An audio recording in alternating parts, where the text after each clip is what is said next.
Hola, buenas tardes. Disculpe, en este caso venimos a hacerles algunas preguntas, que sería, ¿qué principios y éticos guían la práctica de la psicología clínica? Ok.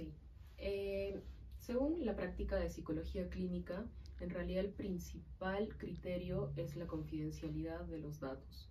En realidad eso es lo más importante, además de tomar en cuenta mucho nuestras cualidades más humanas, como la empatía, la comprensión, el hecho de poder indagar un poco más, el análisis, todo eso, porque también nos tenemos que mantener muy actualizados, porque nuestra carrera así lo guía.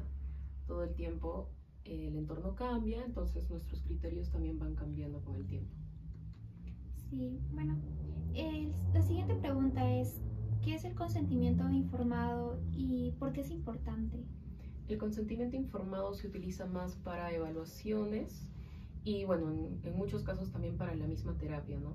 Eh, Algo como más formal, como escrito, tendría que ser para las evaluaciones porque los pacientes o las personas están brindando sus datos más personales. Entonces, obviamente que nosotros como profesionales tenemos que preguntarle al paciente de manera más formal o más informal si es que quiere brindar sus datos y está cómodo con eso. Entonces, por ello es importante, o sea, no podemos hacerlo sin el consentimiento de la persona.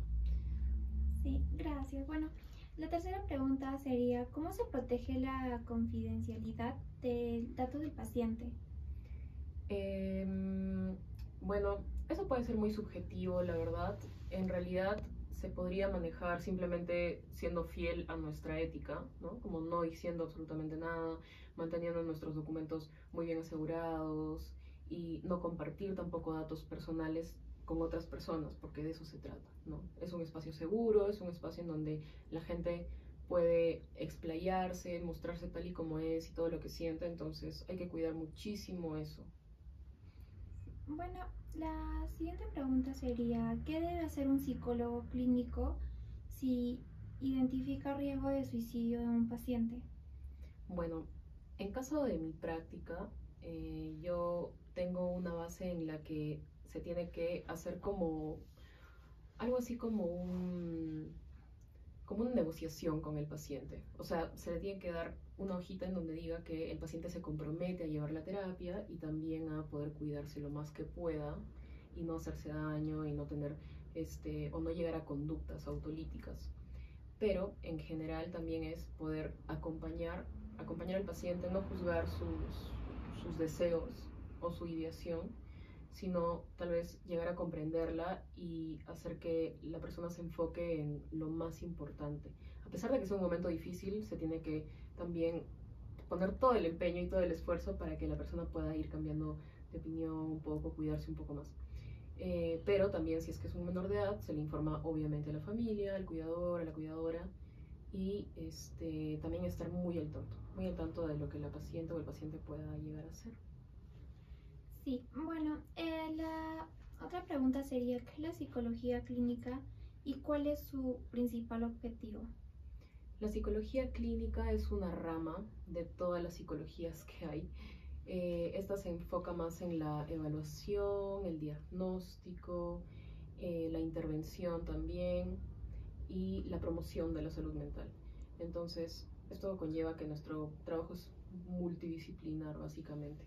En este caso, más acompañando a la persona en su sufrimiento, en el dolor, para que también pueda ir cambiando o mejorando algunos hábitos, algunas circunstancias o situaciones de su vida, para que sea más beneficioso, para promover el bienestar también. Y es importante y el principal objetivo es eso, ¿no? Como acompañar a la persona y hacerla sentir mejor y que tenga una guía también. Bueno, la otra pregunta sería, ¿cuál es la diferencia entre la psicología clínica y la consejería psicológica?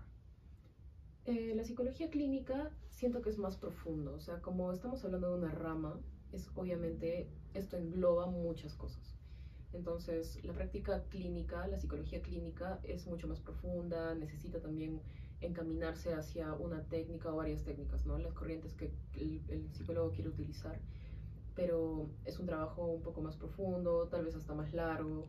En cambio, una consejería psicológica es como una acción más primaria, ¿no?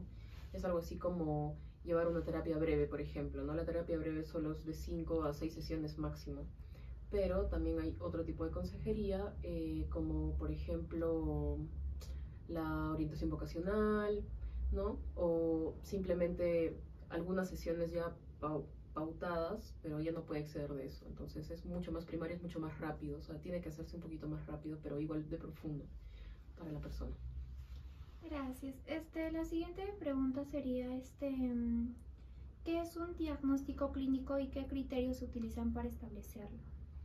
El diagnóstico es el estudio, la observación, la identificación de rasgos, signos, síntomas que una persona puede padecer de manera, o sea, un poco más perdurable en el tiempo, dependiendo de lo que le esté pasando. Entonces esto ayuda a que nosotros podamos llegar a una conclusión, ¿no? ¿Qué es lo que está pasando con el paciente? En un tema más técnico, ¿no? Porque hay algunas terapias que no se centran realmente en el diagnóstico, pero sí es importante porque así también nos ayuda a encaminar nuestra terapia, la intervención, cómo podemos lidiar con algunos rasgos que son un poco más complejos, y los criterios que se utilizan son los que están en los manuales. Obviamente también con lo que nosotros evaluamos e identificamos en la entrevista, en la observación, en la interacción con el paciente, pero eso también nos ayuda y nos ayudamos junto con el manual, con el CIE-10, con el DSM-5, CIE-11, perdón, y esto ayuda a que podamos llegar a una conclusión más específica, ¿no? Pero siempre hay que cuidar eso, porque el diagnóstico también puede ir cambiando, ¿no? Eso. Claro. Bueno, la última pregunta sería, ¿qué manuales diagnósticos se utilizan comúnmente en la psicología clínica?